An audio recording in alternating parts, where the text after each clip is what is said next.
morning, this is LymeOnline's Francesca Evans bringing you all the latest news and sport from the Lyme Regis area. The Deputy Mayor of Lyme Regis and the town's youngest ever councillor, Kelsey Ellis, has resigned with a damning letter slamming her colleagues' childish behaviour and bullying tendencies. Councillor Ellis, daughter of long-standing councillor Michaela Ellis, was elected to Lyme Regis Town Council in 2019 at the age of 19. She was later elected chair of the Tourism Committee and then as Deputy Mayor early this year, serving under Mayor Brian Larkham. However, in her resignation letter, she said she has been discriminated against because of her young age, adding that recent infighting in the council chamber had left her feeling embarrassed and anxious to attend meetings. Her letter read, "The constant bickering and childish point scoring has tarred the reputation of this council. It has also led to aggressive emails being sent to myself and other councillors for voicing our opinions, and this is unacceptable behaviour in what is supposed to be a democratic environment.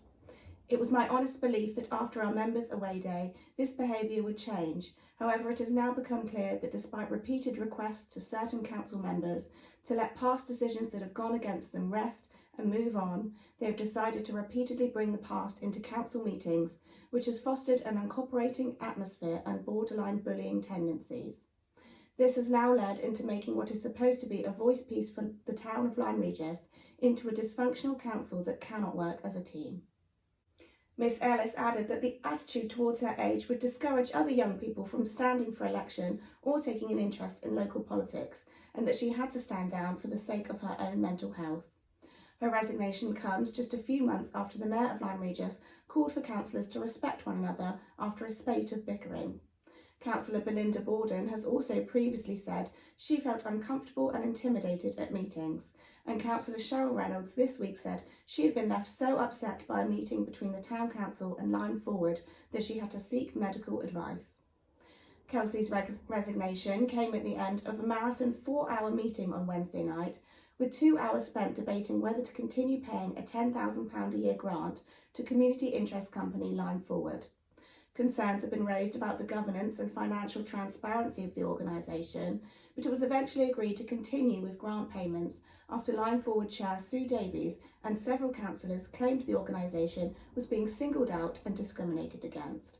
You can read the full story on the LymeOnline website. The full star-studded cast has been revealed for the upcoming movie Wonka, which will be partially filmed at the historic Cobb Harbour in Lyme Regis. It was previously announced that Oscar-nominated actor Timothée Chalamet, known for his roles in The King and Little Women and upcoming release June, would play the iconic inventor Willy Wonka in the Warner Brothers production, based on the character from Roald Dahl's Charlie and the Chocolate Factory. The full cast has now been announced, including high-profile names such as Oscar winner Olivia Colman of The Favourite, The Crown and West Dorset-based drama Broadchurch, as well as Rowan Atkinson, best known for playing Mr Bean and Johnny English. The Great British Bake Off presenter Matt Lucas, who is best known for his series Little Britain, is also among the lineup, along with Jim Carter, who played Mr Bates in Downton Abbey, and Oscar winner Sally Hawkins of The Shape of Water and Maid in Dagenham. The film will be directed by Paul King, known for the Paddington movies, and produced by David Heyman of the Harry Potter franchise. The story will focus on a young Willy Wonka and his adventures prior to opening his famous chocolate factory, based in 19th century Britain during the Industrial Revolution. It is not known which actors will be filming in Lyme Regis, but scenes will be shot on the Cobb on October 11th and 12th, with a rehearsal to take place on October 9th. Major set props, including the 1930s steam drifter Lydia Eva, are already in place, with set dressing to get underway on Monday. Lyme Regis Town Council has confirmed that public access to the Cobb will be restricted during filming, although full access will be maintained while the set is being dressed. Lyme Regis artist Jess Douglas has been rubbing shoulders with some of the world's wealthiest at the Monaco Yacht Show. Jess and her partner Eddie Nolan were given free tickets to attend the prestigious show after her work was featured in the German magazine Boot Exclusive. Jess has found a niche market specialising in hand-painting super yachts onto navigational charts, which are often bought or commissioned as unique gifts by crew members. At the show, she was able to talk about her work with yacht designers, owners and crew, tour some of the impressive super yachts, and meet people from across the globe she had already made connections with via social media. The event was a great success for the former Woodruff School student, with lots of interest in her work, including from Icon Yachts, which revamps old tankers into super yachts. They have already commissioned a painting of their new boat, currently under construction. To find out more about Jess's work, you can visit her website shown on screen now. After an indifferent start to the season, Lyme Regis Football Club's first team have put together 2 good results, which has given manager Julian Simier confidence that his side can challenge for honours in the Devon and Exeter League Premier Division.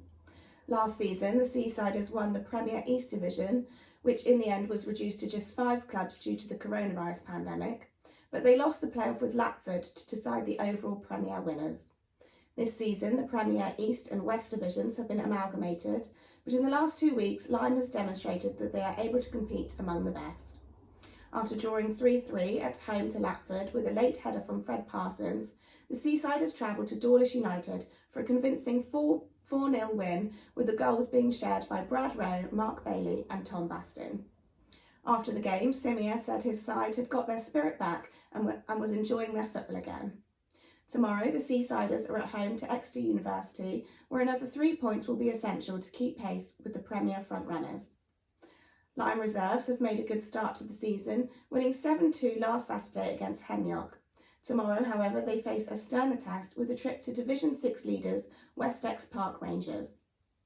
Team of the moment are the reformed Charmouth, who are leading Division 2 of the Perry Street League, having won their first 3 games, a performance the players have dedicated to the memory of former chairman Steve Pratt, the driving force behind the Robins for many years. And in other sport, it's good news for Lyme Regis Skittlers.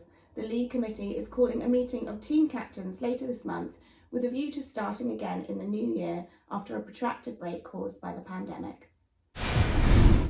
And finally, Lyme Regis has said farewell to one of its favourite family restaurants as owners Antonio and Julie Gravilli have taken retirement after 27 years.